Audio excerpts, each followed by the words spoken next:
A escalada de tensões entre China e Taiwan tem preocupado o mundo todo, tanto por conta de suas consequências econômicas e nas potências de todo o mundo, como nas consequências humanas e democráticas na região da Ásia. Meu nome é Felipe Uji e hoje eu vou aprofundar um pouco mais no tema do CSNU desse ano, tratando de como seria uma invasão direta a Taiwan, assim como suas consequências na geopolítica global.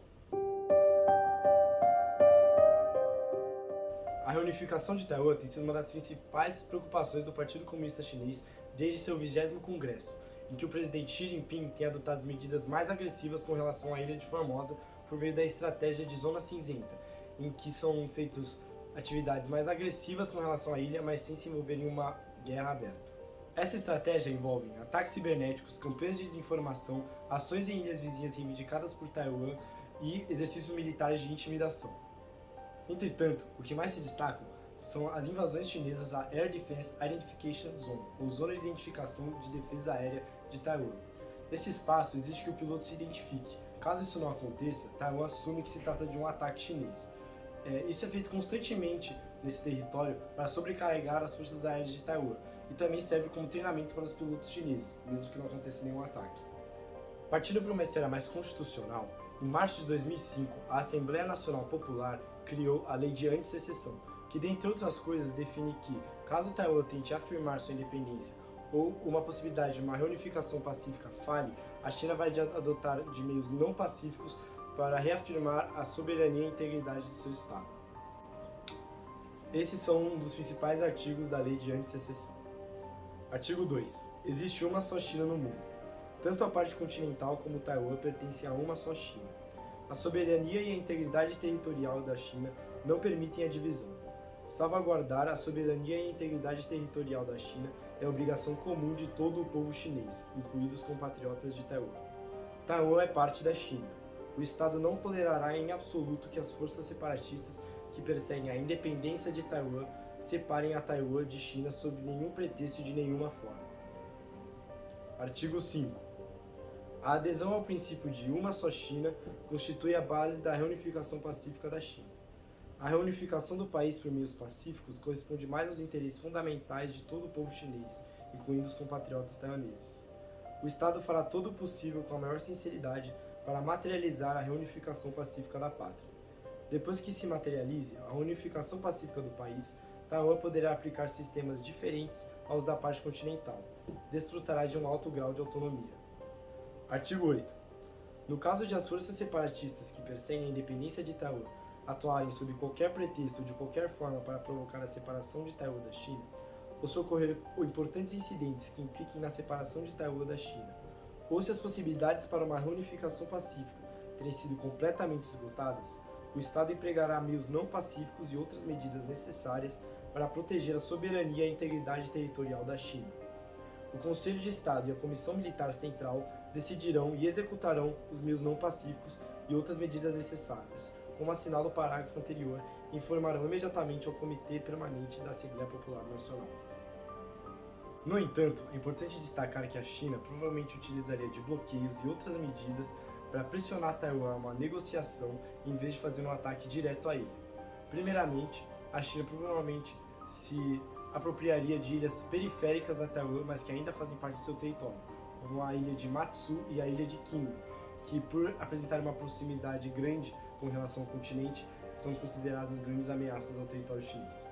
Após isso, provavelmente ocorreria um bloqueio a Taiwan por meio da Marinha do Exército de Libertação Nacional da China. Esse bloqueio envolveria submarinos e porta-aviões em volta da ilha, impedindo a entrada e saída de mantimentos.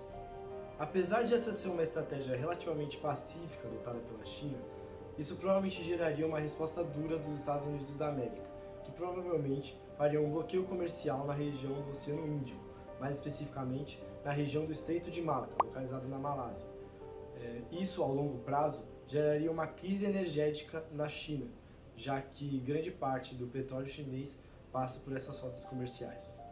Agora vamos falar como ocorreria uma invasão direta à ilha de Taiwan, o que nesse cenário ocorreria por meio da Zona de Identificação de Defesa Aérea que mencionamos anteriormente.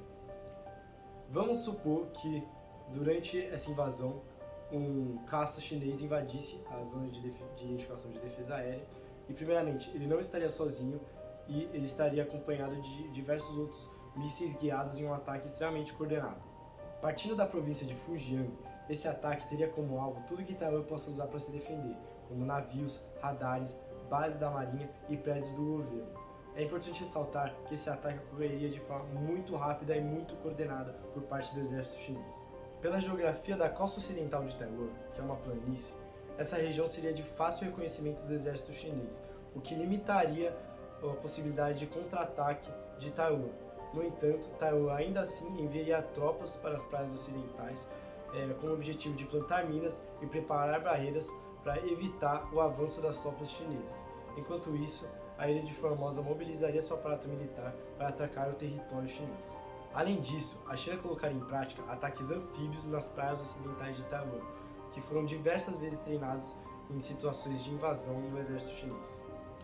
A partir desse momento, é um pouco incerto a gente definir o que aconteceria no conflito, já que, mesmo que a China tenha um aparato militar maior e mais completo que o de Taiwan, o conflito poderia durar meses ou até anos, como por exemplo a guerra da Rússia e Ucrânia, em que a disparidade militar é similar.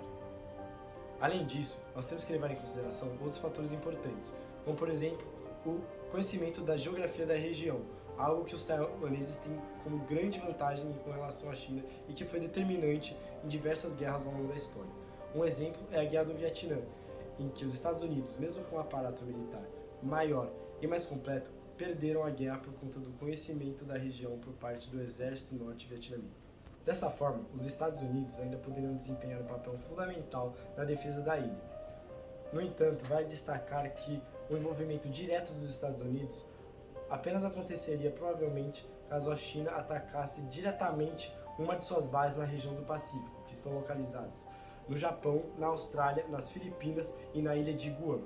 Além disso, vale ressaltar que algumas nações poderiam aproveitar a situação caótica do conflito para retomar territórios reivindicados.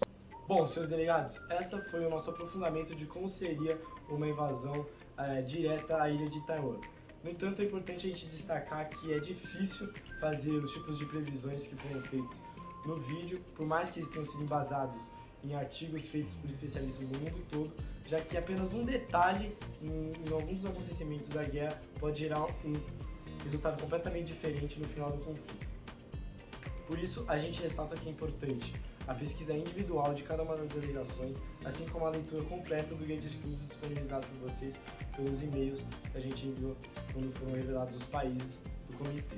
Além disso, a gente ressalta que cada um dos diretores do CSMU ficaria mais do que felizes para tirar as dúvidas que vocês têm e para ajudar vocês em toda a preparação para a simulação. Espero que vocês tenham gostado. Obrigado!